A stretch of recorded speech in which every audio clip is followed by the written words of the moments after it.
Well, hello and welcome to the live recording of the Mind Blowing Happiness podcast. This is your host, Trish Ajel Roberts, and I'm excited. We're back for our second season, and today's guest is my friend and mentor, Marci Shimoff. So I'm going to read a little bit about how amazing Marci is, and then we'll get her on, and she can kind of talk to us a little bit more about what she's working on. So Marci is a #1 New York Times bestselling author, a world-renowned transformational teacher, and an expert on happiness, success, and unconditional love. Marci's books include the runaway bestsellers, Happy for No Reason, Love for No Reason, and 6 titles in the phenomenally successful Chicken Soup for the Woman's series, a Woman's Soul series. Her books have sold more than 16 million copies worldwide in 33 languages, have topped all of the major bestseller lists, and have been on the New York Times bestseller list for a total of 121 weeks. Marci is one of the best-selling female nonfiction authors of all time. Marci is also the host of the national PBS television special called Happy for No Reason, is a featured teacher in one of my favorite films, The Secret, and is the narrator for a movie I talk about all the time, the award-winning documentary film, Happy. Marci currently co-leads a worldwide program called Your Year of Miracles with thousands of participants from 72 countries for living a life of miracles. And we're going to get into that today. Marci has inspired millions of people around the world and is dedicated to helping people live more miraculous, empowered, and joy-filled lives. Please join me in welcoming to our show today, Marci. Marci, I can hardly speak. How are you? I am great, and I'm so happy to get to be here with you. I love you. I love your wonderful book, and I'm just so grateful for getting any time to get to spend with you. Thank you. I got so tongue-tied, but you've just done so many amazing things. And I know that, we've been working together on the Year of Miracles. Do you want to talk a little bit about that before we get into our topic, or? Sure. About, a number of years ago, I started on this happiness journey, and we can talk a little bit about that as well. And then maybe about 10 years ago, I found myself waking up every morning feeling like my life was miraculous. Like, oh my God, these amazing things would just happen for me, synchronicities. And it was like life was in the flow. And I realized that there was a similar formula. Like there's a formula for raising your happiness set point. There's a similar formula for living a life of miracles. And so I started teaching that to people, sharing with people the formula, and they were having miracles all over their life, like miracles in their health, miracles in their money, miracles in their finding the right soulmate, just whatever it was, the work of their dreams. And so I started this program called Your Year of Miracles. This is our 9th year that we're doing it. And we have more than 5,000 people from, I think it's 90 countries. Wow. That are joining us. And it's a very powerful experience of being in what I call the energetic vortex of miracles. It's funny because, sometimes I would have coincidences. Yes. And then I realized that there's really no coincidences. Once you kind of get into that flow, when things start happening, it really is kind of a place of miracles. So it's our second season. I mentioned that before. My mission is to help people slay self-doubt and limiting beliefs so they can juice up their life's journey and find mind-blowing happiness. And Marci, mind-blowing happiness is my term for self-actualization because, so many times people think that we're really different, but the reality is we are all the same. We're all looking for this sense of purpose and the sense of passion. And sometimes I think, we get so caught up in the day-to-day of just going through the motions of going to work and paying our bills that we forget about that. So I just love having you here because I know that you totally get it. And we kind of are in a lot of ways on the same mission. I think we are. I totally join in your mission completely. Yeah. I love it. What I was talking about is growing up, I grew up Catholic. I don't know how you grew up. I grew up Jewish. Oh yeah. It's so funny because I always think you're like Italian, but you're not. Yeah, my husband is Italian. Okay. Yeah. But so growing up, like, I guess, at least with Catholics, like the idea of miracles was always something that was like a religious thing that was for the Mm, saints. It wasn't accessible to regular people. And mhm. as I've gotten older, I've come to realize, like how you were saying, that we can, we can attract positive occurrences into our lives. And I wanted to read the definition of miracle. I know you've read this on your show as well. But what I have here is a surprising and welcome event that is not explicable by natural or scientific laws and is therefore considered to be the work of a divine agency. I love that definition. It's not explained by science and is considered to be divine grace. So Mhm. here's the thing about miracles. We can't create miracles. Miracles are a gift of the divine. But what we can do is we can create the conditions for miracles to flow into our life. And that, I've seen, as I said, I've seen it so many times. There are certain conditions that allow us that allow the miracles to be in the flow. And then there's certain things that we do that block our miracles from us. Mhm. So Yes. So today our topic is how to attract miracles into your life. And I'm going to share my 5 tips, and Marcy's going perfect. to weigh in on hers. So my first one, it was really creating a vision board. I think the Mm. first one I did was after the movie The Secret, which of course you were in. Any comments on that? Like your Yeah, that's a big one, as a matter of fact. But let me go back a step on the vision board, mm-hmm, because the point of the vision board is really to set our intentions clearly. mm-hmm, And so I think where it starts is in intentions. Most people, especially the beginning of the year, they set goals or resolutions for themselves. Do you know that by the end of January, I think it's gone. 82, you know, half the people have dropped them. By December, only 8% of people have followed Mm-hmm, through. So what I find is that people create what's called ego-based intentions. It's from the ego. And when our intentions are from the ego, like I want to look a certain way so that somebody likes me, or I want to make a lot of money so people respect me. mm-hmm, Those are kind of ego based intentions.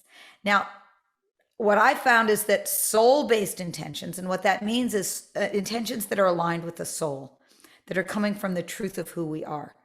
Those are the ones that we that end up being miraculous for us. So I suggest that people shift from ego based intentions to soul based intentions. Same kind of outcome. So, an ego based intention kind of makes you feel bad. It's contracting, like, mm-hmm, oh, I want to lose 20 pounds. mm-hmm. It kind of doesn't feel very good. But listen to the soul based version of the same kind of outcome. I am fit, alive, vital, and healthy in a body that reflects my inner radiance.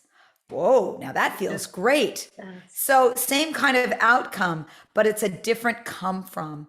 And that's what makes a difference. And I would say to create a vision board from your soul based intentions, not your ego based intentions. Yes, that's great. I learned that from you. And I've been teaching vision boarding. I teach it in 3 parts because my kind of pet peeve was that I found a lot of people were creating these craft projects and Mm. they didn't really know what they were putting on it or what to do with it after they created it. So the program that I created is called Dream, Create, Do. So the dream part is helping people figure out what their intentions are. And then the Beautiful. create part, I have them create a digital vision board, and then the do part, I had a conversation with Jack Canfield where he said the last 5 letters of the law of attraction is action. And Yes. I was like, you know what? He's right. So the last part was helping people to figure out where they're going to have it so that they can see it often. Um, what action steps they're going to take to bring some of these things into fruition, who's going to hold them accountable, all of those things. So it doesn't become a craft project that goes under the bed and then become Yes. the 92% who didn't reach, the goals that they set for themselves. Yes. Yes. Hmm. Okay, Great. I so love your vision boarding. That sounds beautiful. yes, yeah. As a matter of fact, I have one coming up. When is the next one? I think January 16th. Oh, So if great. anybody's looking for that, they can head over to my website, which is mindblowinghappiness.com. And You ready for the second? I'm ready. Okay. And I know I won't get any argument from you on this one. My second tip is to meditate regularly. And I just did your miracles meditation last night. I think it was Sue who did it with you. Was it Sue? Yes, No. Dr. Sue Morter. Yes, which was amazing. I just feel like when I meditate, it's almost like opening a portal to Yeah, divine awareness. And it yeah. just makes it so much easier to think clearly, to be more peaceful, to notice when things happen. What's your take on the importance of meditation? Well, oh my God, top of the list. Yes, I thank God, thank goodness for meditation. I started meditating when I was 16 and it changed my life, Wow. completely and totally changed my life. I actually became a teacher of meditation when I was 19. Wow. So that was a long time ago. I don't know. No, it wasn't. That was a long time ago. No, it Yeah, wasn't. well, 45 years, but that's okay. It was 45 years ago. Yeah, I'm coming up on I call it my Beatles birthday. You know, Beatles is, will you still need me? Will you still feed me when I'm 64? That's Oh, is my that, birthday next month. I didn't realize that. You look amazing. Thank you. Thank you. Thank you. All the meditating. I was surprised because I did a Chopra retreat about 6 months ago, and it really wasn't until I did that retreat that I realized how much physical benefit there is Oh, to meditation. Like I knew kind of the mental health and the spiritual stuff, but I really yeah. didn't understand the physical stuff. So you're probably right. Like it really combats inflammation, which I think makes us look older. Yeah. Oh, I mean, there are thousands of studies about the value of meditation, both physically, emotionally, and then of course spiritually, allowing us Mhm. to really feel more connected to life. So I'm all with you on the meditation one. I Yeah. actually started meditating um, because I was depressed when I was a teenager, and I started meditating also because I didn't have very much energy. I remember once I dropped a pen. And I thought to myself, I don't know if I have the energy to bend down and pick up that pen. Wow. And, meditation works. They call me the Energizer Bunny these days. So It's so funny because it gave me a lot of energy. you always say you were born depressed or you were a depressed child. And it's like, I just can't see it in you at all. It's a long time ago, but it's hard to imagine that that was even the case. Yeah, and what's great is that I didn't think that I could ever really be happy, let alone like living a miraculous life. Mhm. If you had told me even, 25, 30 years ago, well, I would have said, no, that's not possible for me. And it was. It really happened. I mean, and now I get to see it happening for so many people. Yeah. It's funny. I've never told this story now that I think about it, but the first time that I meditated, I think I was maybe 22. I had bought a book or something because there was something that was drawing me to it. And I remember going to work the next day and saying, I felt like I touched my own soul. Oh. Of course, after that, I forgot all about it and didn't do anything for years later. I should have been like you and like really picked it up. But now that I'm older and I study these things, it's what we would call our heart center, like the heart center or the solar Yes. plexus area, which is really what we look at as kind of the center of the seat of the soul, or Yeah, So every spiritual religious tradition has referred to the heart as the seat of the soul, whether it's called, the diamond in the heart, the lotus in the heart, as the, that is our heart matters. yeah, but it's just interesting because I didn't know. I had never Yeah. had any teaching like that. Okay, so number two was to meditate regularly to attract miracles into your life. And then the third step is to have a gratitude practice. And I have Yes. so many little things I like to do. What are some of your favorites for gratitude? Well, I love a gratitude practice. There's an old saying, what you appreciate appreciates. When you Mm, put your attention on whatever you put your attention on is what grows stronger in your life. So just putting your attention on what already is working in your life will bring more of that. Um, mm, I have like the first cousin to a gratitude practice is an appreciation practice with another person. And my husband Sergio and I do a morning and evening appreciation practice. So every morning when we wake up, we say one thing we appreciate about each other. And then every night before we go to sleep, we say one thing we appreciate about each other. It usually turns into five things. But we have done so many different things for our relationship therapy and, every workshop mhm. under the sun.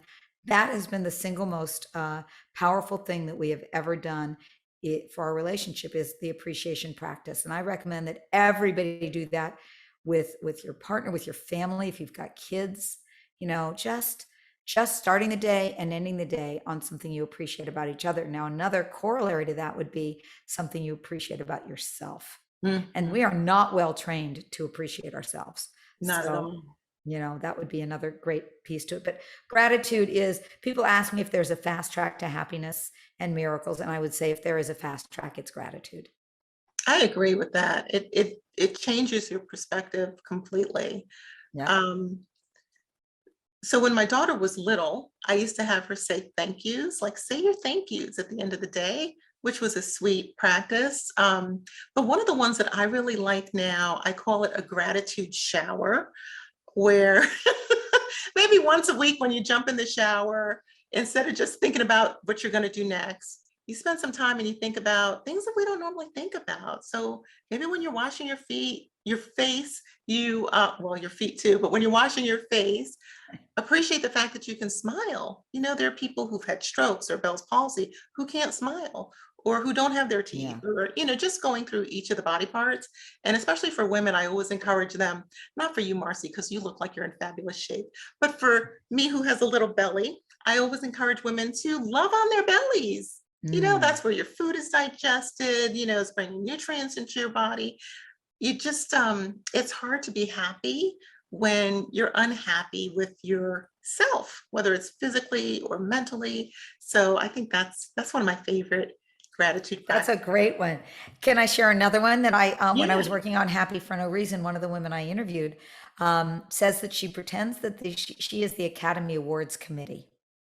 And her job is every day to give out 5 Academy Awards.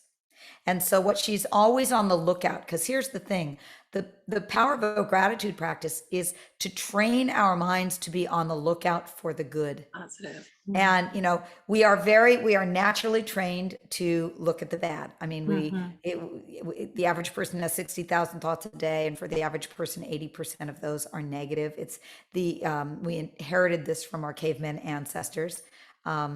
It's called the negativity bias, where our minds, the negative just sticks to our minds like Velcro, and the positives slide off of us like Teflon. And happier people have reversed that, where the positives stick and the negatives slide off. And so one of the things that that we can do is just consciously be on the lookout for the good. And as I said, the Academy Award practice makes you do that. What she does is she looks for 5 Academy Awards she can give out every day. So she might be walking in the park and she goes, oh, that dog gets the cutest dog of the day award, which, by the way, your dog gets the cutest dog of the day award for sure. Do we get to see him, or is he sleeping? He's sleeping. I'll bring him out when we're closing out. Okay, good. Well, Cooper gets the cutest dog of the day award. Or, she might see somebody doing an act of kindness and she'll think that gets the greatest act of kindness award for the day. So especially if you've got kids, this is a great game to play. 5 Academy Awards a day, because that will get you into the gratitude. That's nice. And you can even tie them into acts of kindness, because if you Totally. give the compliments or you do something sweet, then you can let the other person feel your good wishes as well. So That's yeah, right. I like Totally. that. Yes, gratitude is where it's at. Let me see if I had anything else on gratitude that I wanted to share. I think a lot of people do gratitude journals. I do a once a week journal where I do gratitude along with other things that help with progress. So I'll write what I've accomplished, what I've learned, what I'm proud of, what I'm thankful for, what I'm working on in the week coming up, how I'm going to celebrate, what I'm most excited about. It's basically 7 questions, and the gratitude is part of that. But the other pieces kind of help you just really with your confidence, and not for nothing, Marci, with keeping track of all the stuff that's going on, Yeah, absolutely. Yeah, because so many times you get to the end of the day and you're like, well, what did I do today? Or you get to the end of the week and you can't remember all the things that you've accomplished. So that's a good one as well. And I talk about midday gratitude moments, which to me is just really mindfulness. It's just noticing gosh, this food is really delicious. I'm grateful that I have that. Or I'm having this amazing conversation with Marci. How awesome is this? I have a cute dog, just having these pauses throughout the day where you really acknowledge how beautiful and miraculous our lives are. Yeah. Yeah. Mhm. That's great. I totally am into that. I love those. All right, so let's see, we're up to number 4. Okay. And you and I both love this. So if you want to attract miracles in your life, you want to be part of a supportive community, right? Do you want to talk about that one first? Absolutely. What we found is that a lot of people don't have the miraculous life that they want to have, that they can have, because they're very much surrounded by a lot of negative people that are dragging them down. And it's important. Who we surround ourselves with matters. All of our emotions are contagious. Happiness is contagious, and so is negativity. So is, so is just people who are saying, "Oh no, you're dream stealers." The people that say, "No, you can't do that. You can't have a better job. You can't, have the partner of your dreams." You don't want to be around these bummer of people. And so what we've done is we created a miracles community that we have people get into miracles groups, and they're in a group of 6 to 8 people throughout the year who are all intentioning each other's miracles, because in our normal lives we don't generally have that, where people are actually putting their attention on other people having their intentions happen. There's a wonderful colleague and dear friend of mine, Lynn McTaggart, who's actually done research on the intention experiment, and she's shown that one person or one group of people wishing something for another group of people in another part of the world has a huge impact. So what I say is harness the power of other people around you to support you in living a more miraculous life.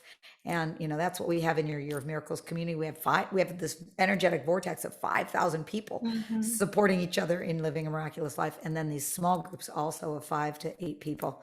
And I have just seen phenomenal shifts happen in people's lives, because the reality is, not only can we not do it alone, we're not supposed to do it alone, we can't do it alone, and it's so much more fun to move into living the life of our dreams when that we are surrounded by people who support that. Yeah, I was on one of your masterclass calls, and there were a few people who, started speaking, and they were talking about difficulties that they were having and that kind of thing. And we had a moment where it was almost like Reiki energy, we were holding our hands up to wish them well. And it was so powerful. And I was in tears. I was like, Marci can't see me, but she like, it was so sweet. And, the women who were there too, they were crying too, because we need to be supported. It's like we have this culture where we were taught that it's me, me, me, and you have to stand on your own, and you don't need anyone. You can be independent. You can do it on your own. But it's a false narrative. There is no such thing. We need each other. And I love that you have an amazing community, which I'm a part of. I'm excited about that. Oh, we're so happy to have you in it too. Thank you. And I'm kind of doing my version, just launching my mind-blowing happiness community. We just launched last month. We're having our second meeting this month. If anybody is interested in joining, the founders, there's a code founder 50 that gives you 50% off. So it's less than a cup of coffee a month for people to participate in that. And yes, it's so important to be in community.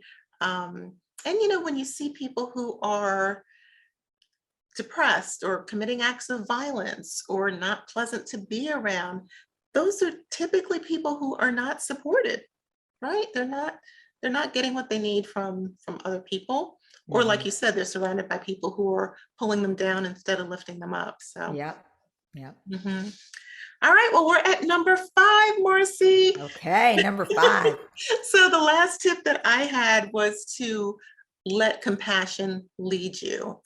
And it's interesting because, sympathy, empathy, and compassion are 2 different things or 3 different things. So, sympathy is more kind of, I pity you. Empathy is more, I feel for you. And then compassion is more, I feel for you, I see you suffering, and I want to help. So it's kind of the more empowered version of having feelings for someone else's suffering.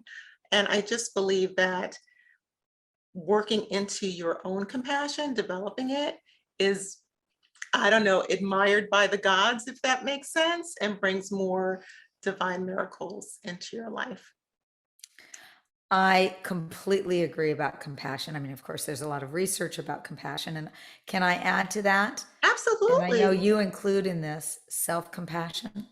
Oh, We absolutely. tend to be the hardest on ourselves, and I think that that is a really big key to living a more miraculous life is our own self-love, our own worthiness Yes, yes, and yes. compassion towards ourselves. One of the things that can I just add a little bit to You this can say list? anything you want, Marcy. You're the star of Okay. the show. All right. Well, people often ask me, is there something that blocks people from their miracles? And actually, there are a number of things. We've even written an ebook called The Four Biggest Mistakes that keep you from living a miraculous life. But I would say the number one thing that keeps people from living a miraculous life, and especially women, is lack of self-love, is a Mm, feeling of not being good enough or not worthy of miracles. And here's the reality: there is no worthiness scale around miracles. It's not like, oh, yes, I'm worthy and he's not or she's not. It's really about how much are you able to open up and receive. And here's what happens when we don't have enough self love or feelings of worthiness, we are blocking our miracles from happening. There are miracles everywhere, they're all around. It's just how much are we open to receiving. And I have a little quiz I'd love to give everybody. It's just 5 questions. And it's a quiz to see how much do you push away your good. Because the reality is when you push away your good in small ways, mhm. that's also, you're probably pushing away your good in big ways. Like, you've heard it said that people can only give to you as much as you're willing to give to as much as you're willing to receive. It's the same with the universe. The universe can only give to you what you're willing to receive. So let's take this little quiz, and Trish, you can answer the questions, I think and I did everybody at this home answer before. the questions. You just need to answer with yes or no. You don't need to Yes, like it go was into very lots. enlightening. So go ahead, Okay, I'm so ready. here we go. Question number 1. Do you have a hard time receiving compliments? So in other words, if somebody gives you a compliment, oh, you did a great job on that, do you tend to go, oh, it was nothing, and I'm you getting worked really hard on better. it. You're getting I better. think I'm getting better at that. So not too Good. bad with that. Okay. Number 2, do you have a hard time receiving gifts? I Somebody gives you something, you feel like you got to give them back twice as much? That you caught me with. Yes, that I do. Okay. So, in other words, it's not okay to just open up and receive whatever gifts people are giving you. Same with the universe. Got to Mm. open up and receive. Question number 3. Do you have a hard time asking for help or receiving other people's help and support? So, in other words, somebody says, oh, I'll help you with that. And you go, no, no, I can do it myself. Or you don't even ask. I think I asked for help, but Good. that still resonated with me just because like if I'm carrying a bag and somebody says, do you need help with that? Usually men, I'm like, no. If somebody wants to open a door, I got it. I'm always kind of like, no, I got it. I got it. So like with business coaching or something, I'll ask for help. But with somebody trying to just bring me a cup of tea, no. Yeah, Guess what? I need help, Marcy. Practice. I gotta work on it. Practice just receiving anything that's coming your way that you want. That's a lovely gesture. Receive it, and receive it without obligation. Receive it. Oh, how lovely! That's somebody's helping, offering to lift that for me. How lovely, or whatever it Yeah, I is. do keep a calculation in my head, like, oh, that person was really lovely. So Yeah. what can I do for them? But that's not, I don't think that's bad, is it? I don't think it's bad to want to do something. I think it's about feeling the obligation and Right. not being able to fully just receive. Some of the Mhm. most exquisite, the people that I know that love themselves the most, they're able to be gracious and lovely receivers Mm. without feeling that need of, okay, now I've got to give back. It's not an equation like that. It's like, oh, thank you. And then when it's time for them to give, they will. But it's on the basis of having fully and completely received. Mm. Then number 4 is, do you have a hard time if something comes easily to you? Do you think you should have had to work hard and really struggle, or it's kind of like cheating if it comes easily? That, by the way, was one of mine. It's one of mine too. I'm thinking, I feel like I'm failing this test. Well, you're not failing. I It's have to just a work good on it. awareness. Oh, Mhm. that came easily. How lovely of that is You know, that? I used to say to myself, I'm waiting for the next shoe to drop. Like when things were Mm, going well, I right. I felt like, uh-oh, you know, which is terrible, which is just doesn't Well, make no, sense. it's just But part of the old conditioning. It's part of yeah. the old conditioning. And what we're doing is we're saying, let's recondition ourselves to create the conditions for miracles to flow into our life. So So now here's the fifth one. The fifth one is, do you downplay your good because you don't want people around you to feel bad? In other words, if something great happens for you, do you celebrate it? Or do you kind of just go, oh, no, no, you don't want to talk about it? Because here's the thing, when we dim our light because we don't want other people to feel bad around us, it mhm. doesn't serve us and it doesn't serve them. It reminds me of the great Marianne Williamson quote of uh, our greatest fear is not that we are inadequate, our greatest fear is that we are powerful beyond measure. And, Ah, so who are we? The quote says, I'm yes, I paraphrasing, know it. who are we to not be our greatness? So if you said no to any of those five or to a few of them, what I suggest that you do is you start playing a game called the How Do I Push My Good Away game. Just start noticing over the next few days, how are you pushing away your good? And then when you do see it, you just take in a deep breath. You notice, oh, there's me pushing away my good, and ask, how could I open to receiving my good right now? And let Mhm. it in. Yeah, the last one I don't do. I feel good sharing things because I always feel Right. like I'm sharing them to encourage and inspire others. And when other people share, I'm excited for them. But I have heard that what you said often, with friends or with coaching clients where they don't want to make a big deal because they don't want to Yeah. make someone feel bad. So yeah, I totally get it. Can you say Now, the when five you questions? shine, it inspires everybody around you to shine. Or Well, if it pushes some somebody's people are buttons, jealous, Marcy. that's right. But you know what? Here's what I believe. But If it's those are the pushing ones their we should get button, rid of. if it's pushing their button, it's a good thing. It's because they need to work with that. Something that's actually serving their growth. If they're feeling jealous, then it's serving That's their true. growth. And you're not responsible for someone else feeling No, jealous. no. But I'm also a firm believer that if you have negative people in your circle, that sometimes you have to prune and make more space for people who are Yeah, positive. that's right.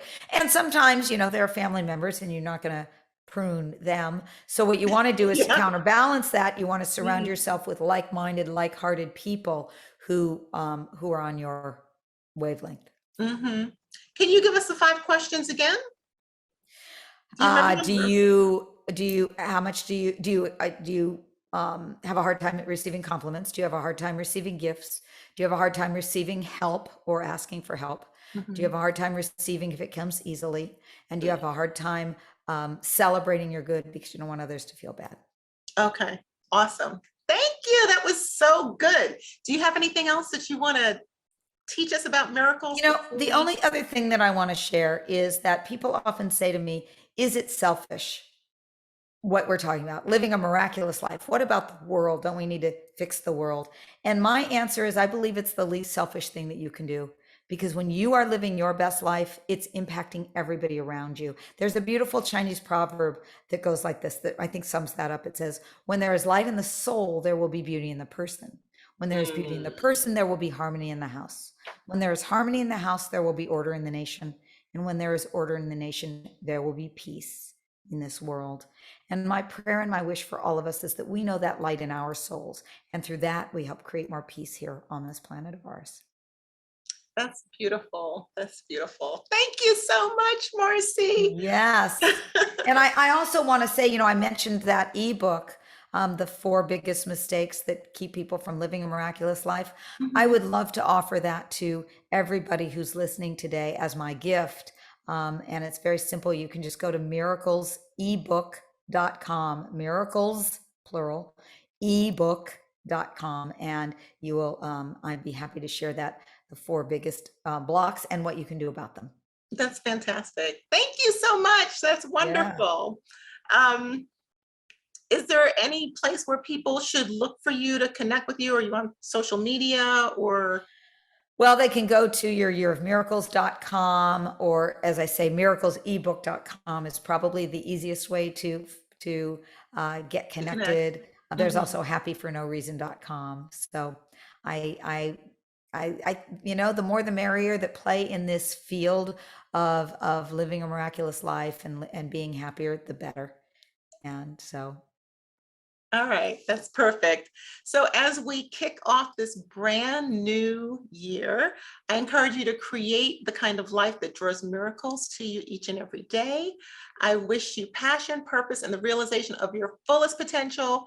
I hope you all enjoyed today's live with the amazing Marci Shimoff. Thank you, Marci.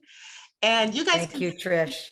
I just want to say thank you. What you're doing is awesome and great and mind-blowing. So congratulations. Kudos to you. Thank you so much. I gave your whole bio without mentioning that you wrote the foreword for my book, although probably everybody knows that, but you were so kind to write the foreword for my book, 12 Steps to Mind-Blowing Happiness. I was honored to. I think it's a fabulous book. Thank you. Thank you. So you guys can also sign the pledge for a juicier life's journey and join the Mind-Blowing Happiness Circle at my website, mindblowinghappiness.com. And again, you can learn more about Marci Shimoff and sign up for your Year of Miracles at youryearofmiracles.com. And that's it, Marci. Everybody enjoy your day and may your journey be juicy. Bye-bye. Bye-bye.